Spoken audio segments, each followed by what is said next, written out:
First பிசிஓடினா என்ன, பிசிஓஎஸ்னா என்ன அப்படின்றத நம்ம தெளிவா தெரிஞ்சுக்கலாம். பிராய்லர் சிக்கன் இன்ட்ரோடியூஸ் ஆச்சோ ஹார்மோனல் இம்பேலன்ஸ்னால ஏற்பட்டு பிசிஓடி ப்ராப்ளம் எல்லாமே அதிகமாக வருது. குழந்தையின்மை பிரச்சனையில நம்மளுக்கு கொண்டு போய் விட்டுருது. பெண்களுக்கு பார்த்தீங்கன்னா அதிகமான ஆண் தன்மைக்குரிய ஹார்மோன் நம்மளுடைய உடம்புல வந்து உற்பத்தி ஆகும்போது ஆண்களுக்கு எப்படி மீசை தாடி முளைக்குமோ அதே மாதிரி மீசை தாடி முளைக்கும். அந்த குரல் கூட அவங்களுக்கு ரொம்ப ரஃப்பாக மாறி போய் இருக்கும். ரொம்ப நிறையவே வந்து பிம்பிள்ஸ் வந்து ரொம்ப ஜாஸ்தியாக இருக்கும். பிம்பிள்ஸ் வந்து ரொம்ப பெரிய சைஸில் ஜாஸ்தியாக இருக்கும். இது எல்லாத்துக்குமே அடிப்படை காரணம் பார்த்தீங்கன்னா பிசிஓடி பிசிஓஎஸ் தான்.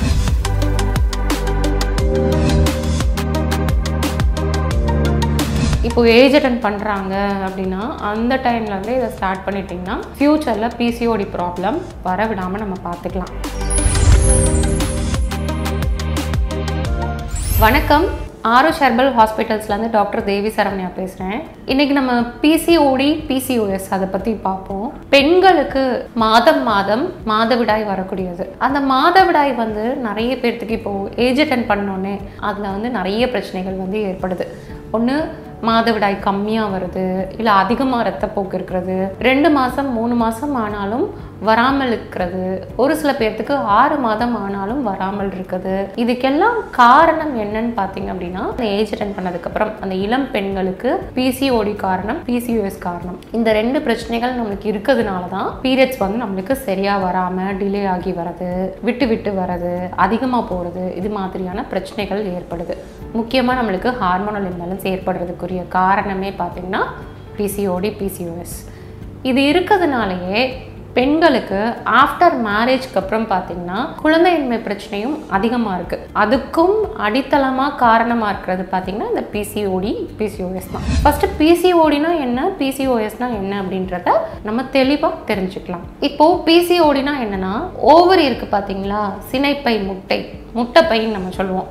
அந்த முட்டைப்பையில் குட்டி குட்டியாக நீர் கோர்த்துக்கிட்டு ஃபாலிகுல்ஸ் நிறைய முட்டைகள் பார்த்தீங்க அப்படின்னா ஒரு சிலது நல்லா முத்தி வளர்ந்துருக்கும், ஒரு சிலது அரைக்குறையாக வளர்ந்துருக்கும். இது மாதிரி நீர்க்கட்டிகள்னால பீரியட்ஸ் தாமதமாகிறது, பீரியட்ஸ் வராமல் கூட இருக்கிறது. இதே இது பிசிஓஎஸ் அப்படின்னா இவங்களுக்கும் ஸ்ட்ராங்காக வந்து நீர்க்கட்டிகள் இருக்கும், ரொம்ப ஸ்ட்ராங்காக இருக்கும். இது மாதிரியான பேஷண்ட்டுக்கு மேல் ஹார்மோன்ஸ், ஆண் தன்மைக்குரிய ஹார்மோன் வந்து ரொம்பவே அவங்களுக்கு அதிகமாக இருக்கும், மிக மிக மிக ரொம்ப அதிகமாக இருக்கும். அப்படி இருக்கப்போ பார்த்தீங்கன்னா அவங்களுக்கு வந்து 6 மாதம் 8 மாதம் 1 வருஷம் ஆனாலும் கூட மாத்திரைகள் மருந்துகள் எடுத்தாலும் கூட அவங்களுக்கு பீரியட்ஸ் வராத ஒரு ஸ்டேஜ் தான் பிசிஓஎஸ்.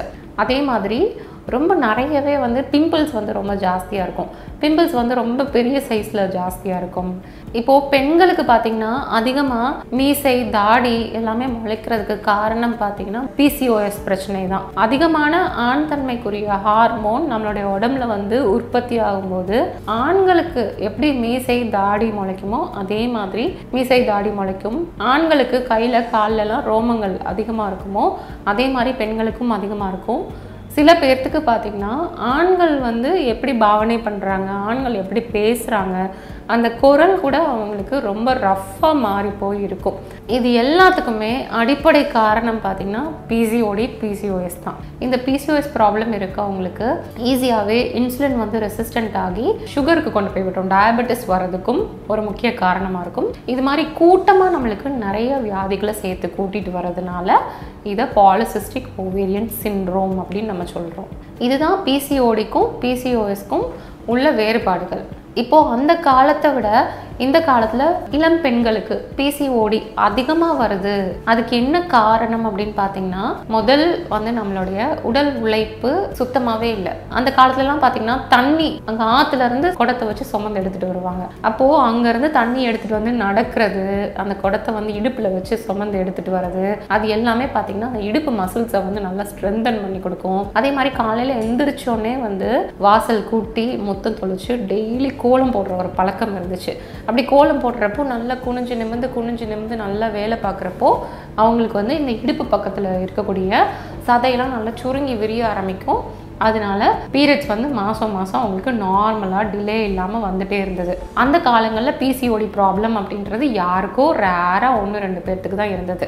இப்போ காலகட்டங்களில் பார்த்தீங்க அப்படின்னா சின்ன பிள்ளைங்க ரொம்ப செல்லமாக வளர்த்துட்டோம் அப்படின்னு சொல்லி யாருமே ஒரு சின்ன வேலை கூட செய்கிறது கிடையாது. ஒரே இடத்துல உட்கார்ந்த மாதிரி உட்காந்து டிவி பார்க்குறது இது மாதிரியான ஒரு ஆக்டிவிட்டீஸில் என்கேஜ் ஆகிட்டாங்க. அதுக்கப்புறம் பார்த்தீங்கன்னா ஃபுட்டில் ஒரு பெரிய சேஞ்ச் இருக்குது. எப்போ நம்மளுக்கு இந்த பிராய்லர் சிக்கன் இது வந்து நம்மளுக்கு இன்ட்ரடியூஸ் ஆச்சோ அதுலேருந்து பார்த்தீங்க அப்படின்னா நிறைய பெண் குழந்தைங்களுக்கு வந்து ஹார்மோனல் இம்பேலன்ஸ்னால ஏற்பட்டு பிசிஓடி ப்ராப்ளம் எல்லாமே அதிகமாக வருது. கடைசியில் நம்மளுக்கு எங்கே கொண்டு போய் விட்டுறது அப்படின்னா இன்ஃபர்டிலிட்டி பிரச்சனை, குழந்தையின்மை பிரச்சனையில் நம்மளுக்கு கொண்டு போய் விட்டுறது. அதுக்கப்புறமா நிறைய junk foods, snacks items, preserved items இருக்கக்கூடிய ஃபுட்ஸ் எல்லாம் அதிகமாக எடுக்க ஆரம்பிச்சிடுறாங்க. ஸோ அந்த ஃபாஸ்ட் ஃபுட்ஸ் நம்ம வந்து எடுக்கிறது எல்லாமே நம்மளுக்கு வந்து என்ன பண்ணோம்னா ஓவரியில் வந்து நம்மளுக்கு ஓவுலேஷனை தடுக்கும். ஓவுலேஷன் நம்மளுக்கு நடக்கலை அப்படின்னா பீரியட்ஸ் வந்து நம்மளுக்கு மாதம் மாதம் நம்மளுக்கு ரெகுலராக வராது. பீரியட்ஸ் ரெகுலராக வரலை அப்படின்னா அந்த முட்டைகளை சுற்றியும் நீர் கோர்த்துக்க ஆரம்பிச்சிடும். அப்போ அந்த நீர் கோர்த்துக்கிடுச்சு அப்படின்னா அது வந்து நீர்க்கட்டிகளாக நம்மளுக்கு மாறி தெரிய ஆரம்பிக்கும் ஸ்கேன் பண்ணுறப்போ.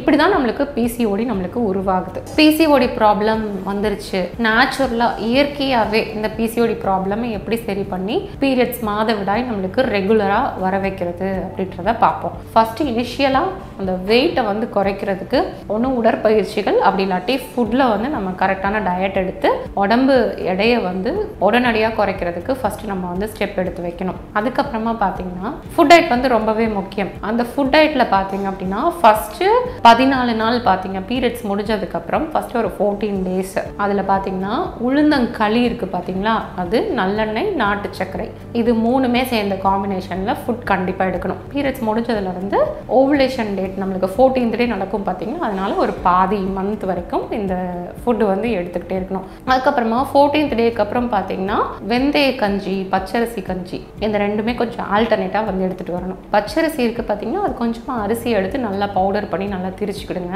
அது 1 ஸ்பூன் 2 ஸ்பூன் போட்டு தண்ணி நல்லா கொஞ்சம் 4-5 டம்ளர் தண்ணி ஊற்றி நல்லா கொதிக்க விடணும். அரிசி நல்லா வெந்ததுக்கப்புறம் நம்மளுக்கு கஞ்சி மாதிரி இருக்கும். அதில் ஒரு 1/2 ஸ்பூன் அளவு வெந்தயம் அதை நல்லா பவுடர் மாதிரி பண்ணி அதில் போட்டு நம்ம காய்ச்சி 1 டம்ளர் அளவு இந்த வெந்தய கஞ்சி வந்து நம்ம பகலில் வந்து நம்ம குடிச்சிட்டு வரணும். இது ப்ராப்பராக அடுத்த 14 டேஸ்க்கு நம்ம வந்து எடுத்துகிட்டு வரணும். அடுத்து டியூரிங் பீரியட்ஸ் டைமில் பார்த்தீங்கன்னா தினசரி 2 எள்ளு உருண்டை வந்து எடுத்துகிட்டு வரணும். இதை மட்டும் ப்ராப்பராக நம்ம பண்ணிகிட்டே வந்தோம் அப்படின்னா இப்போ ஏஜ் அட்டன் பண்ணுறாங்க அப்படின்னா அந்த டைம்லேருந்தே இதை ஸ்டார்ட் பண்ணிட்டிங்கன்னா ஃப்யூச்சரில் பிசிஓடி ப்ராப்ளம் வரவிடாமல் நம்ம பார்த்துக்கலாம்.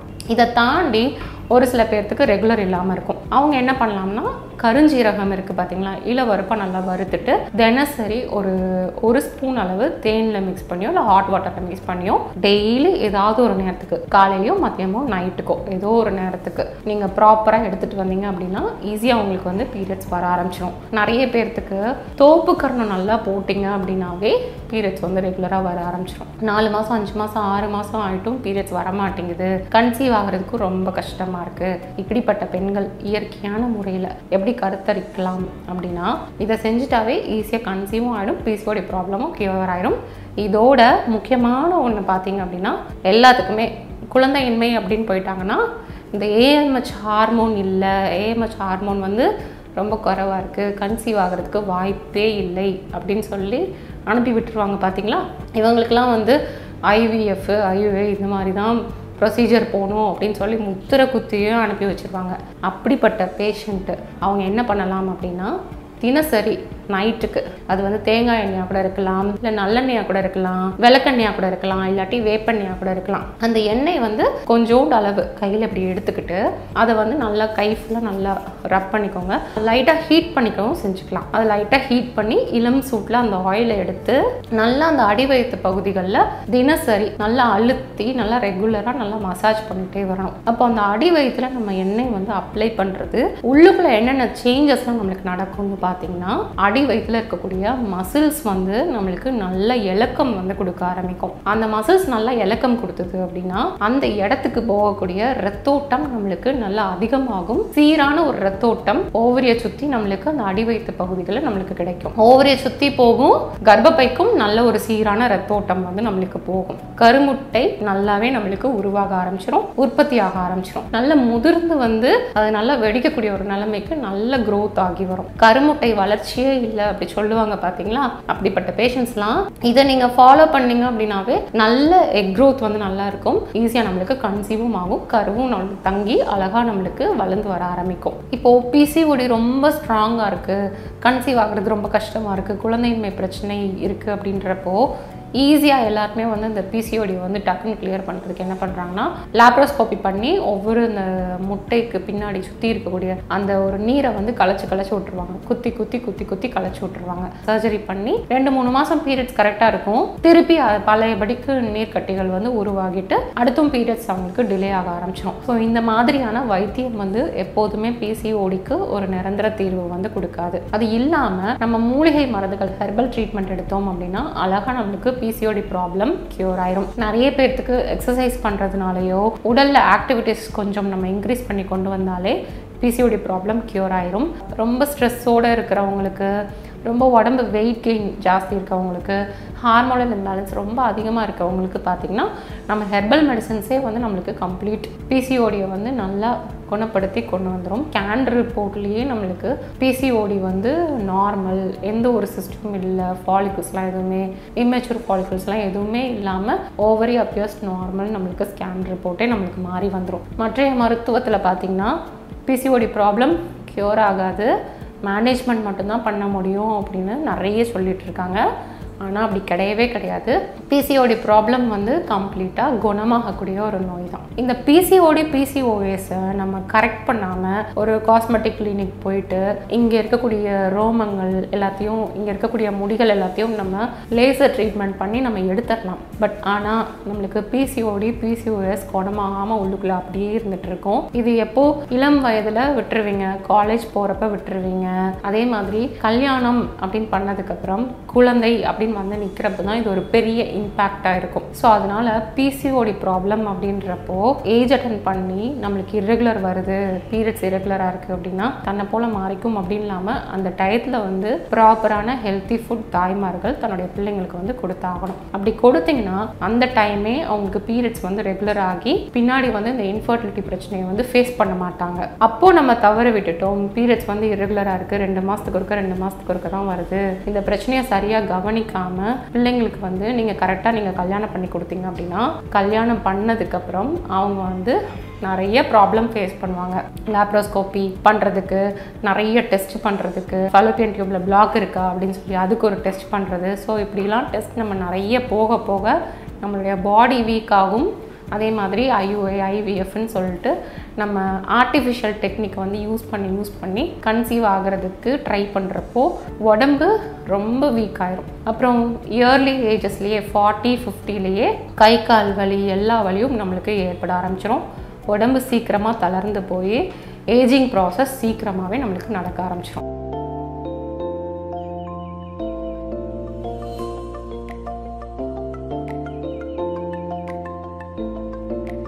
பேர் மேனகா, திருமலவாயிலிருந்து வரேன். எனக்கு வந்து கர்ப்பப்பையில் கட்டி இருந்தது, 4 சென்டிமீட்டர் அளவில் இருந்தது. நீர் கட்டியும் 2 சென்டிமீட்டர் அளவில் இருந்தது. பிளட்டு ரொம்ப கம்மியாக இருந்தது. டிஎம்சி பண்ணணும்னு சொன்னாங்க. மேடத்தை வந்து பார்த்து அதெல்லாம் எதுவும் வேண்டாம், 1 மாதம் மருந்து சாப்பிட்டு இப்போ 2 சென்டிமீட்டர் அளவில் ஃபுல்லாக குறைஞ்சிடுச்சு. உடம்பு வலி டயர்டு எல்லாம் கொஞ்சம் கம்மியாயிடுச்சு. இப்போ பரவாயில்ல, இன்னும் 1 மாதம் சாப்பிட்டா ஃபுல்லாக க்யூர் ஆகிடும். ஓவரிஸ் கட்டி 2 சென்டிமீட்டர் அளவில் இருந்தது, ஃபுல்லாகவே அதுவும் க்யூர் ஆகிடுச்சு. நல்லா வந்து பாருங்கள், நல்லா கேட்குது. டிஎம்சி எல்லாம் எனக்கு எதுவும் பண்ண வேணாம், மேடம் வந்து நல்லா க்யூர் பண்ணிட்டாங்க. இந்த பேஷண்ட் பேர் வந்து மேனகா. ஃபைப்ராய்ட் கட்டி, அவங்களோட ஹீமோக்ளோபின் பார்த்திங்கன்னா 7 இருக்குது. அதே மாதிரி CA 125 பார்த்திங்கன்னா 6.3 இருக்குது.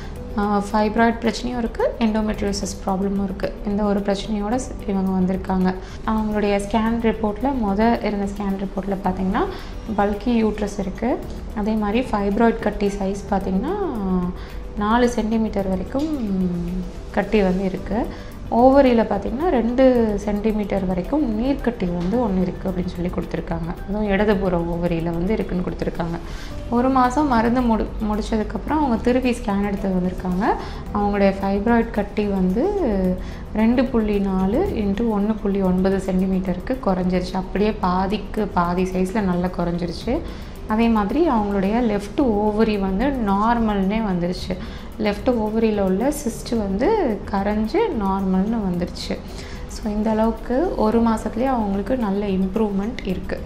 இன்னும் ஒரு 3 மந்த்ஸ் அவங்க தொடர்ந்து மருந்து எடுத்துக்கிட்டாங்கன்னா கர்ப்பப்பை கட்டி ஃபைப்ராய்ட் கட்டி நம்மளுக்கு ஆப்ரேஷன் பண்ணாமல் அறுவை சிகிச்சை பண்ணாமலேயே அவங்களுக்கு கரைஞ்சி பீரியட்ஸ் மூலமாக வெளியேற்றப்பட்டுரும். என்னோட நேம் செல்வி. நான் வந்து ஆவடியிலேருந்து வரேன். நான் ஃபைப்ராய்டு கட்டிக்காக வந்து எங்கள் மேம் வந்து நான் பார்க்க வந்திருந்தேன். அப்போ எனக்கு வந்து ஒரு 3 to 6 months அப்புறம் சாப்பிட சொல்லியிருந்தாங்க அவங்க மருந்து கொடுத்து.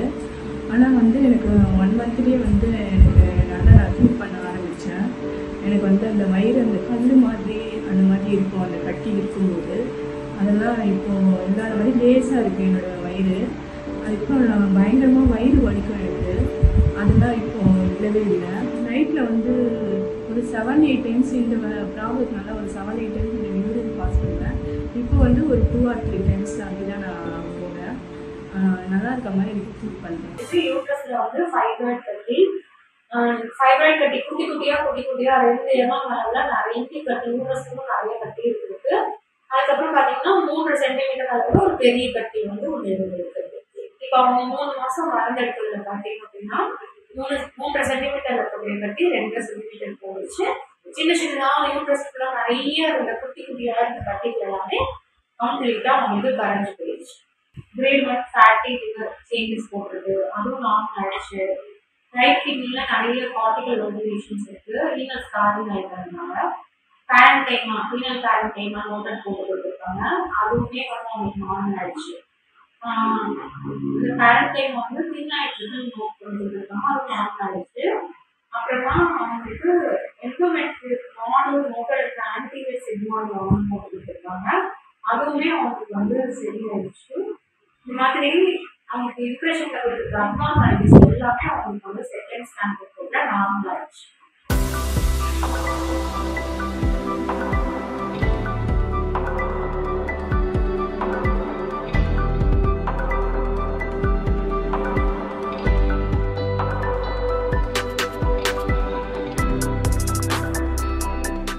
பேஷண்ட் பேர் உஷா நந்தினி, 50 வயசு. யூட்ரஸில் வந்து ஃபைப்ராய்ட் கட்டி இருக்குது. இதனால எங்களுக்கு வந்து அதிகமான பீரியட்ஸு, இதோட சேர்த்து கரெக்டாக பீரியட்ஸ் டைமில் பார்த்தீங்கன்னா ஸ்கின் அலர்ஜி, கையில் இந்த இடத்துலலாம் பார்த்தீங்கன்னா ரேஷஸ் மாதிரி வர ஆரம்பிச்சிடும். அதோட சேர்த்து முகத்துலேயும் உங்களுக்கு ரேஷஸ் மாதிரிலாம் வர ஆரம்பிச்சிடும்.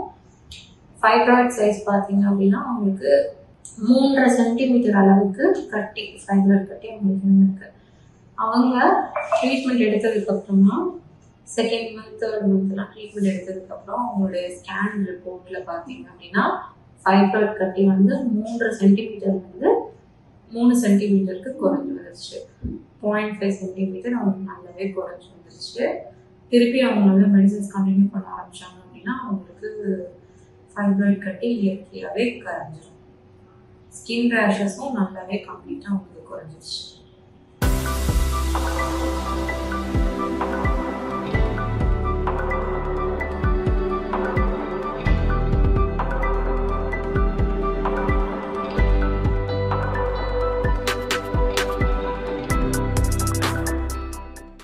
வணக்கம். இப்போ நமக்கு ட்ரீட்மெண்ட் வந்து ஆன்லைன் பேஷண்ட்டோடைய ஃபீட்பேக் வந்து நம்ம பார்க்கலாம். ஆன்லைன் பேஷண்ட்டு பேர் வந்து சிவமணி, அவங்க வயசு வந்து 45 years. அவங்க வந்து ஃபர்ஸ்ட் ஸ்கேன் ரிப்போர்ட் வந்து எடுத்துருக்காங்க. அதில் வந்து அவங்களுக்கு 4 mmல வந்து கிட்னியில் வந்து கல் இருக்குது அப்படின்ற ஒரு இருக்குது. அதுக்கப்புறமா யூட்ரஸ் வந்து பல்கியாக இருக்குது. யூட்ரஸில் வந்து நெகோத்தியம் சிஸ்ட் வந்து ஒன்று இருக்குது. அதே மாதிரி லெஃப்ட் ஓவரியில் சிம்பிள் சிஸ்ட் வந்து பார்த்தீங்கன்னா 5.3 into 3.6 சென்டிமீட்டர் அளவுக்கு ஒரு சிம்பிள் சிஸ்ட் இருக்குது. அதுக்கப்புறமா அவங்களுக்கு வந்து வயிற்றுல பார்த்தீங்கன்னா குடல் பக்கத்தில் தொப்புள் இருக்கக்கூடிய பகுதியில் தொப்புள் வந்து வெளித்தள்ளி இருக்குது. அங்கே வந்து ஒரு ஃபேட் மாதிரி ஒன்று இருக்குது. அது வந்து அம்பிளிக்கல் தனியா அப்படின்னு நம்ம சொல்லுவோம். அது 1.7 into 1.5 சென்டிமீட்டர் வந்து அப்டோமென்ல இருக்கு அப்படி சொல்லி கொடுத்துருக்காங்க. அப்போ அது வந்து அன்காம்ப்ளிகேட்டட் பேராம்பிளிக்கல் ஹெர்னியா அப்படின்னு நம்ம சொல்லுவோம். இத்தனை கம்ப்ளைண்ட்ஸ் அவங்களுக்கு வந்து இருந்திருக்கு. இவங்க வந்து 1 மாதம் வந்து ட்ரீட்மெண்ட் எடுத்ததுக்கு அப்புறமா நம்ம 6 ஷெல்டர் ஹாஸ்பிட்டல்ஸில் 1 month ட்ரீட்மெண்ட் எடுத்ததுக்கு அப்புறமா திருப்பி அவங்க வந்து ஸ்கேன் எடுத்து கொடுத்துருப்பாங்க.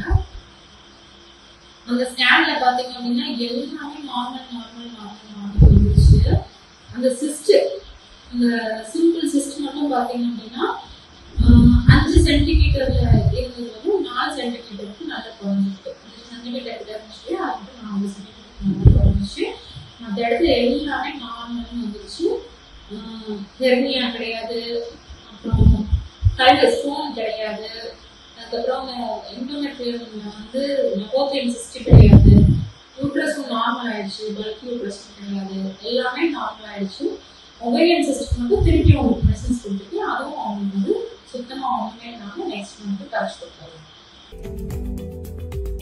ஆரூஷ் ஹெர்பல் ஹாஸ்பிட்டல்ஸ் சிறப்பு சிகிச்சைகள் ஆஸ்துமா, சொரியாசிஸ், முட்டிவலி, சைனசைட்டிஸ், சர்க்கரை நோய், முடக்குவாதம், உடல் பருமன், மூலம், பௌத்திரம், சிறுநீரக பித்தப்பைக்கல், முதுகு தண்டுவட வலி, இரத்த கொதிப்பு.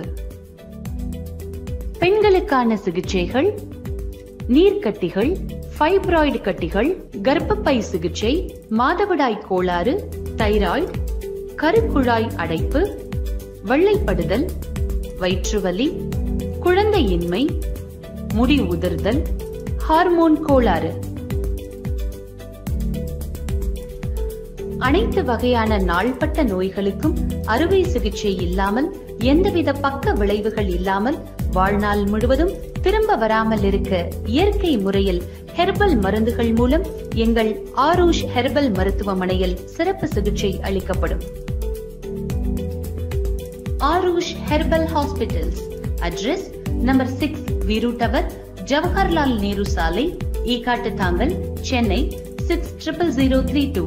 Call 0730 5744 144.